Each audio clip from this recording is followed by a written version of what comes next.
He prayed every night, and every night nothing changed. No answer, no sign, no voice from heaven. Just silence.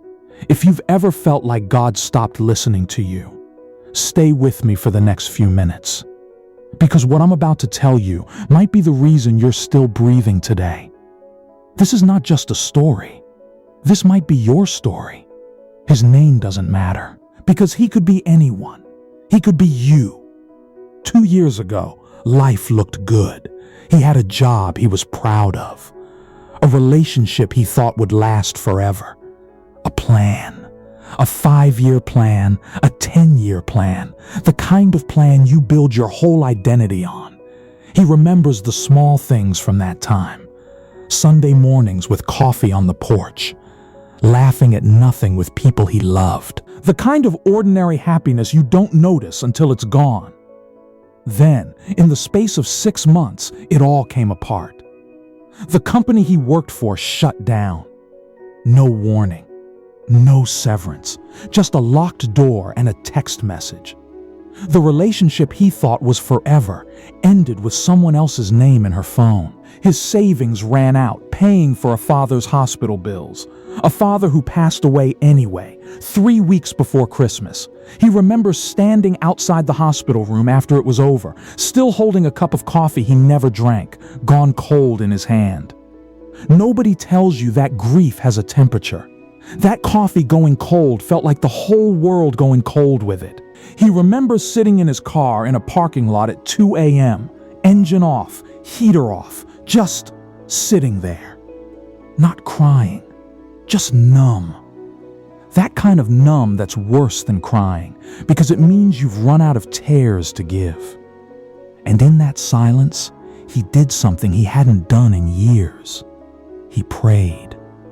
Not a polished prayer, not church words, just 3 words whispered into a dark car. God, where are you? Here's the part nobody tells you about faith. Sometimes the answer to your prayer is silence. He kept praying every night, and every morning the same reality was waiting for him. No job offer, no phone call, no miracle.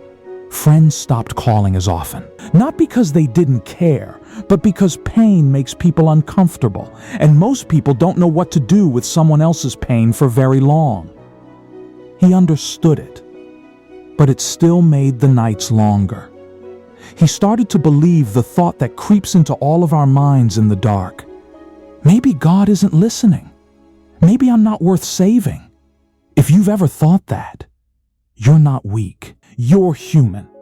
Even people in the Bible felt this exact same way. There's a moment in Scripture where a broken man cries out, asking why God feels so far away, why he can't find him anywhere he looks. That's not a fictional character.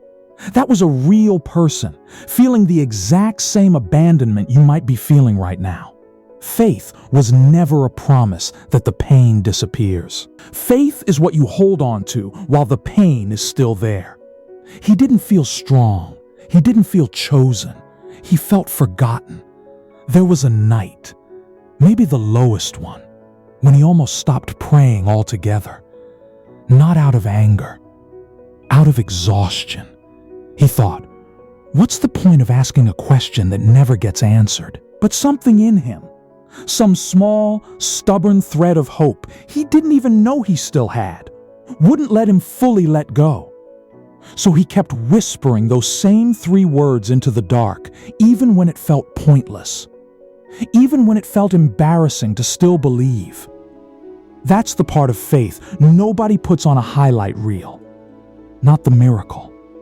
The stubbornness before the miracle. The choice to keep whispering into silence, night after night, with no proof it's being heard.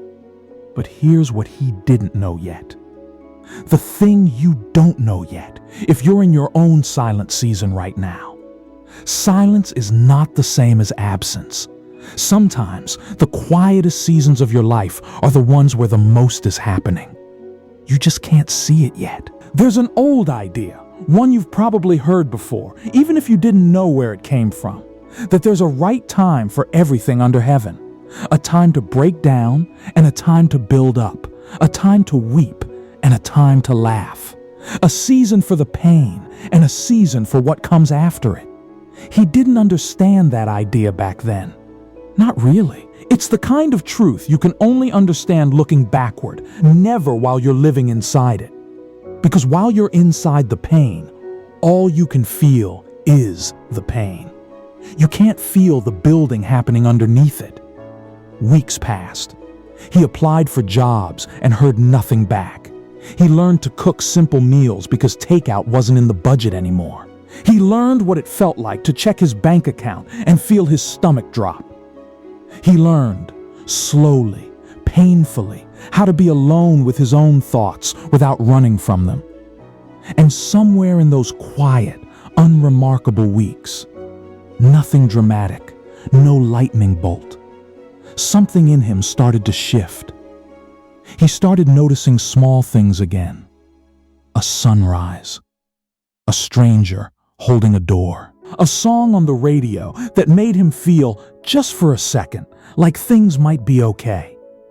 He didn't know it yet, but that noticing, that small return of attention to the world around him, was the first sign that something was healing. 3 months into the silence, something small happened. Something so small, he almost missed it. An old coworker, someone he hadn't spoken to in over a year, sent him a message out of nowhere. "Hey, are you looking for work? We have an opening." It wasn't the dream job. It wasn't the miracle he'd been praying for. It was just an opening.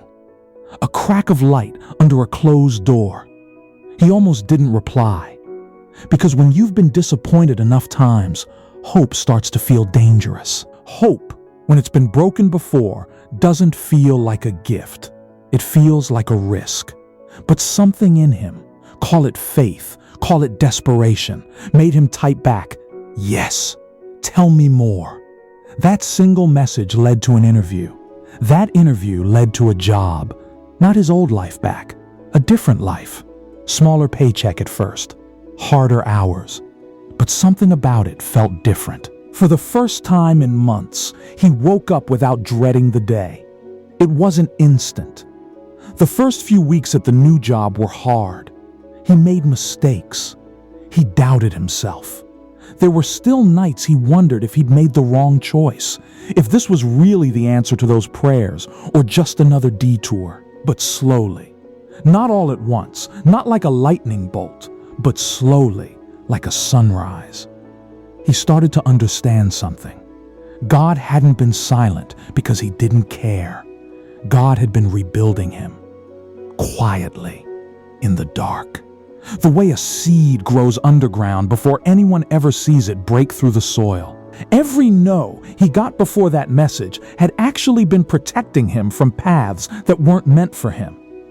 Every closed door forced him to look inward, to rebuild his character, his patience, his humility. Things no job offer could have taught him. He started to see, piece by piece, how every hard season had been quietly shaping him.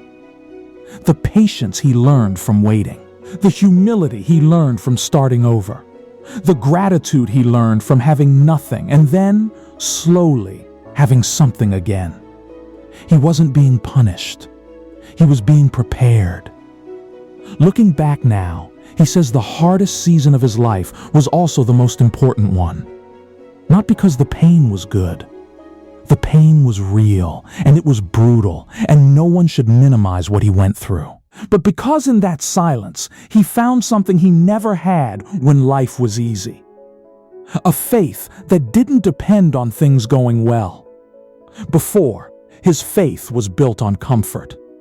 The moment comfort disappeared, so did his belief. Now, his faith was built on trust. Trust that even when he couldn't see the plan, there was one. He learned that God doesn't always answer with words. Sometimes he answers with time. Sometimes he answers with a person who shows up right when you need them. Sometimes he answers by simply keeping you alive long enough to see the sunrise you didn't think was coming. He thinks now about all the people throughout history who waited in silence far longer than he did. Years of waiting, not months. People who kept believing in a promise they never lived to see fulfilled. He realizes his own season of silence, as hard as it was, connects him to something much bigger than his own story. Waiting on God in the dark is not a rare experience. It might be one of the most human experiences there is. If you're in your car right now at 2 a.m., if you're staring at a ceiling wondering why your prayers feel unanswered, if you've been asking, "Where are you, God?" and hearing nothing back, I need you to hear this clearly. You are not forgotten. You are being prepared. The silence you're in right now is not the end of your story. It's the space between the chapters. And the next chapter is coming, even if you can't see a single page of it yet. Here's what I want you to remember before you close this video. Every person who ever changed the world went through a season where it looked like everything was falling apart. Every story of faith you've ever admired started with a chapter that looked hopeless. You are not behind. You are not forgotten. You are not being punished. You are in the soil right now. And what's growing underground, in the dark, where no one can see it. That's exactly where your breakthrough is being built. So tonight, when you pray and it feels like silence again, don't stop. Keep whispering those 3 words, "God, where are you?" Because He's not far away. He's closer than your next breath. He's in the waiting room with you. He's in the empty parking lot with you. He's in the 2 a.m. silence with you. He's in the version of you that keeps showing up, even when nothing seems to change. He sees the prayers you whisper when you think no one's listening. He sees the mornings you got out of bed, even when you didn't want to. None of it has gone unnoticed. None of it is wasted. And one day, maybe not tomorrow, maybe not next month, but one day, you will look back at this exact season and you will finally understand. He was never silent. He was working. If this message spoke to you, share it with someone who needs to hear it today. You might be the answer to somebody else's silent prayer. And if you're still in the waiting, hold on a little longer. The sunrise is closer than it feels. Maybe you picked up your phone tonight, not really knowing why. Maybe something told you to watch this. Maybe, just maybe, this is your answer. Not falling from the sky in a burst of light, but arriving quietly, through a screen, through a voice, on an ordinary night when you needed to hear that you are not alone. That's how it happens most of the time. Not thunder, not lightning, a small nudge. A message you almost ignore. A video you almost scrolled past. So if you're still here, still listening, still holding on, that's not an accident. Think about everything you've survived so far. Every night you thought you couldn't make it through, and you did. Every morning you didn't want to get out of bed, and you did anyway. That's not weakness. That's strength you haven't given yourself credit for yet. You don't have to have all the answers tonight. You don't have to understand the whole plan. You just have to take the next step. Pray the next prayer. Get through the next hour. That's all faith has ever asked of anyone. Not certainty, just the next step. There will be a day, and I believe this with everything in me. There will be a day when you tell your own version of this story. When someone else is sitting in their own dark car at their own 2 a.m. asking the same question you're asking right now.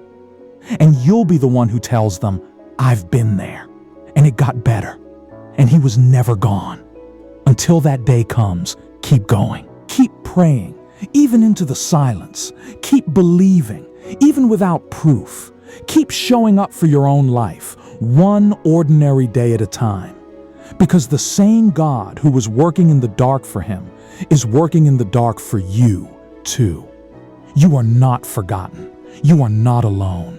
And this right here, might be the moment everything starts to turn around.